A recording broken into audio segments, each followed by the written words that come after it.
अच्छा यार, आजकल बच्चों के अपना मैट्रिक के इम्तहान चल रहे हैं जी। तैयारियां हो रही हैं, तड़ातड़ बच्चे लगे हुए हैं।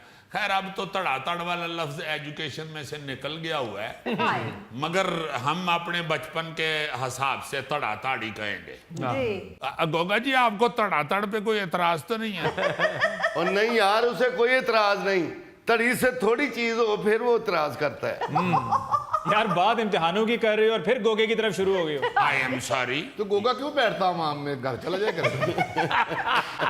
मैं बात सुना रहा था कि मैट्रिक के इम्तिहान की जो तैयारी होती थी ना जी, उस हवाले से मैं जरा हस्बे माजी में जा रहा हूँ। अच्छा। यार क्या मुसीबत पड़ी होती थी। वो क्या कहते हैं कि matric by hard work, FA by sense, BA by chance, MA by dance. वो हार्ड वर्क जो है ना जी मैट्रिक में, MA by, I'm sorry? MA by dance, मतलब MA इजी है, इजी है। BA बाई चांस कोई पास होता है, बहुत मुश्किल है। और FA बाई सेंस, सेंस से तैयारी करनी पड़ती है। मैट्रिक बाई हार्ड वर्क, बहुत ज्यादा मेहनत करनी पड़ती है बच्चों को बेचारों को, चूंकि एक तो मैट्रिक बेस होती है। हाँ जी, बिल्कुल। और फिर बच्चों का पहला ऐसा बड़ा इम्तिहान होता है जिंदगी का। हाँ। तो मुझे याद है बड़ी अच्छी तरह कि जब इम्तिहान शुरू हो जाते थे या नजदीक आ जाते थे ना जी, इम्तिहान महीना डेढ़ पहले, जी जी सर, भाई हर वक्त किताब होती थी। सुबह उठते ही मुंह छू धो के किताब पकड़ लेते थे। बिल्कुल। नाश्ता नूश्ता अम्मा बना के कहती थी वे नाश्ता ते कर लवो है जी, ते किताब हाथ से फड़ के नाश्ता करी है जी। कई बार उधर आग लिखा होता था तो एग पढ़ लेते थे क्योंकि मुंह में एग जा रहा होता था। तो मसला ये है कि इतना मेहनत, इतना वक्त, ओए होए होए, हाँ जी। भाई बच्चे कमरों में बंद हो जाते थे और फिर एक दूसरे से बड़ी हेल्प ली जाती थी, बिल्कुल, जो अब नहीं नजर आती। अगर एक बच्चा मैट्रिक की तैयारी कर रहा है और उसका भाई जो है वो 3rd ईयर में, 2nd ईयर में, 1st ईयर में है, यानी मैट्रिक कर चुका है, तो वो उसकी बड़ी हेल्प कर रहा होता है। उसको नोट्स देता था। हाँ, नोट्स वगैरह ये वो। बाबा गौरी यार, यू आर इंटेलिजेंट मैन। यार जीजी, जैसे तुमने बताया कि बड़ी एहतियात से तुम पढ़े हो जी जी, लेकिन फिर तुम वेले फिर रहे हो यार। बस यार तुम्हें क्या बताऊं। फिर कजन ऐसे होते थे, कजन से हेल्प ली जाती थी जी जी जी, कि फलां कजन जो है वो बड़ा अक्लमंद है, वो बकायदा आ जाता था। हाँ जी, वो 15-20 दिन घर में रहता था, आके वो पढ़ाता था अपने कजनों को। जी जी, सिर्फ भाई और कजन ही नहीं, मोहल्ले में अगर कोई ऐसा इंटेलिजेंट बंदा है या कोई पढ़ा लिखा आदमी, हाँ, वो बड़ी हेल्प करते थे। सही बात। मुझे नहीं पता कि आजकल बच्चों की क्या हालत है। मैं तो घरों में देखता हूँ तो बच्चे कल्ले कल्ले ही कमरे च बड़े ने। उस वक्त तो बैठक में बैठे होते थे दोस्त।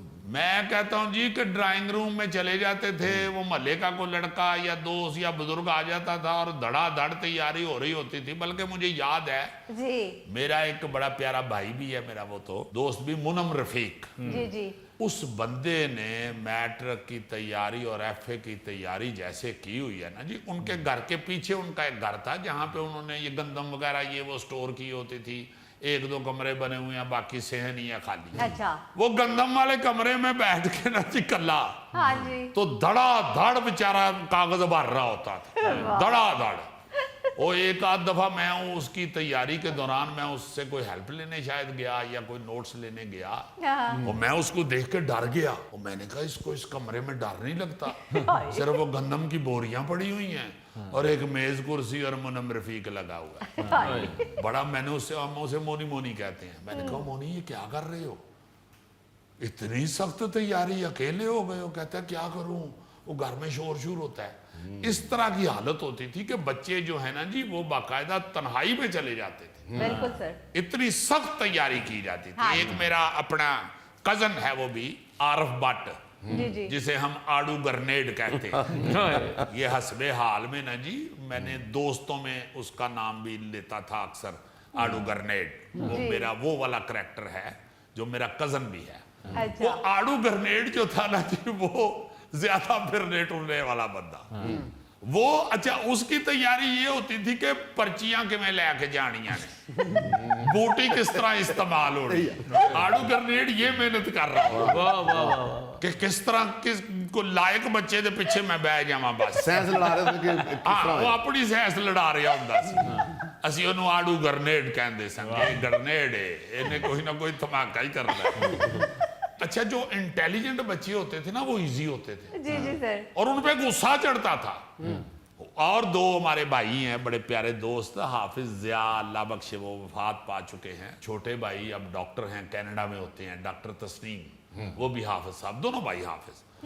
वो इतने लायक थे कि वो जिया तो हमें अल्लाह बख्शे उसे वो हमें पढ़ाता रहता था, साथ हेल्प कर रहा होता था। अच्छा। ये जो डॉक्टर तस्नीम है ना, ये ऐसा शरारती तबीयत का होता था, लायक बहुत, मतलब डॉक्टर बन गया और माशाल्लाह अब तो स्पेशलिस्ट डॉक्टर है और कनाडा में क्लिनिक चला रहे हैं। उसने ना जी हमें चढ़ाने के लिए ना, हमें जानबूझ के तंग करने के लिए, हम ऐसे बैठ के पढ़ रहे होते थे ना, तो वैसे दरवाजा खोल के कहता था लो यार फिर कल पेपर है मैं फिल्म वे हवा। बड़ा सख्त हमें गुस्सा चढ़ना कि साडे पसीने निकले ने, सानू वक्त पे है ते फिल्म वेखण जा रहे हैं। तो कहते यार तैयारी तो सारा साल करनी होती है, तुसी एक दिन बह के भाई तैयारी कर दियो, एदा की बनना है? मैं कर ली है तैयारी, मैं फिल्म देखने जा रहा हूं। बहुत अच्छे। वैसा इंटेलिजेंट आदमी था।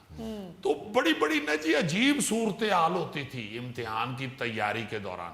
जी। अच्छा बच्चों की खुराक का ध्यान रखती थी माएं कि मेरा पुत्र पिया इन्नी मेहनत करदा है, कदी उन्होंने दूध पियाना, कदी उन्होंने परौंठा खवाना, यानी वो चीज़ां देड़ियां जिहदे नाल ओह होर डग हो जाए, बादाम प्यों के हाँ जी नींदर आ जावे उन्हें। अच्छा हमारे से पहले इस तरह के वाकयात भी सुने हुए हैं कि बच्चे तैयारी जब इम्तिहान की कर रहे होते थे वो बाल बांध के तो ऊपर पंखे से रस्सी टांग देते थे, उधर बांध देते थे रस्सी, ताकि जे नींद का झोंका आए तो वो रस्सी की खींच पड़े तो जागे। सुना हुआ है, ये देखा नहीं हुआ, सच्ची जो बात है, मगर इस तरह की भी तैयारियां सुनी हुई है। हमने जो देखा हुआ है ना वो इसी तरह बस कमरों में बंद हुए हैं, एक दूसरे से मिल रहे हैं, वक्त पड़ा हुआ है। सही बात है। गोगे के घर वालों ने बड़ी सख्त इसकी मैटर की तैयारी कराई। अच्छा जी। हाँ गोगा रात को पढ़ता था, इसका भाई पीछे डांग लेके खड़ा होता था। अच्छा गोगे को जब झोंका आता था वो डांग मारता था कमर में, जो ही गोगे को डांग लगती थी गोगा कहता था मैं पास हो गया, मैं पास हो गया, मैं पास हो गया। यार को अकल को हाथ मारो, गोगा तो माशाल्लाह मैट्रिक तक पहुंचा ही नहीं। अच्छा एक और चीज आपको बताऊं, जी सर। जो ऐसे घर होते थे ना जी जहां तन्हाई में पढ़ने की जगह नहीं है, जी जी। वो बच्चे किताब लेके तो किसी पार्क में चले जाते थे। उस वक्त ना बाग शाग होते थे, मुझे याद है कि हमारे गुजरांवाला में कंपनी बाग था एक, अब भी है, बड़ा मशहूर बाग, वो ऑफिसर क्लब के साथ है वो बाग जी। वहां पे ना जी मैट्रिक के इम्तिहान के दिनों में बहुत से बच्चे देखे जाते थे। अच्छा। हाँ बहुत से बच्चे बेचारे किताब खोल के तो कोई मुंह इधर को करके बैठा हुआ है, कोई मुंह इधर को करके बैठा हुआ है, कोई उधर को मुंह करके, सही। इस तरह करते थे। अच्छा दीदी मैं किताब लेके तो नहीं गया पार्क में, लेकिन स्क्रिप्ट लेके गया हूँ। ड्रामे का स्क्रिप्ट हमारे दौर में तो जो ड्रामे का स्क्रिप्ट होता था वो भी मैट्रिक की किताब की तरह याद करना पड़ता था, सारा ही याद करना पड़ता था। हाँ। अच्छा एक और चीज आपको बताऊं, जी। लाइट उस वक्त भी जाती थी। अच्छा जब लोड शेडिंग होती थी ना जी, रात के वक्त अंधेरा होता था, हाँ जी। तो नलायक बच्चे जो होते थे ना जी वो कहते थे अब मैं कैसे पढ़ूं, लाइट चली गई है। वो फटाफट किताब परे रख के ते लम्या पै जाते। मगर जो पढ़ने वाले पढ़ाकू बच्चे थे ना जी, हाँ जी सर। वो जब लाइट जाती थी ना तो बाहर अक्सर ना जी वो खंभों वाली लाइट जो थी ना वापडा की, वो जल रही होती थी। जी जी जी जी। मैंने अपनी आंखों से देखा हुआ उस लाइट में बैठ के भी बच्चे को पढ़ते थे। बिल्कुल बिल्कुल सर। इतना अजीब मंजर होता था मैट्रिक के इम्तिहान के दिनों में जी जी। कि अब याद आता है तो बड़ा प्यार आता है कि यार किस किस तरह बच्चे तैयारी करते थे। फिर जब रिजल्ट आता था मिठाइयाँ, फिर ओ मैं कहता हूं जी जब मैट्रिक का रिजल्ट आता था और जो बच्चा बहुत अच्छे नंबर ले लेता था उसकी बाकायदा पूरे मोहल्ले में 10-12 गलियों में मशहूरी होती थी। हार पै जाते सुन। हाँ वो फलानिया दे मुंडे ने 700 इन्ने ले ने, वाह जी वाह। बड़ी उसकी बकायदा वाह वाह होती थी, बल्ले बल्ले होती थी, उसे बकायदा सारे आते जाते दाद देते थे।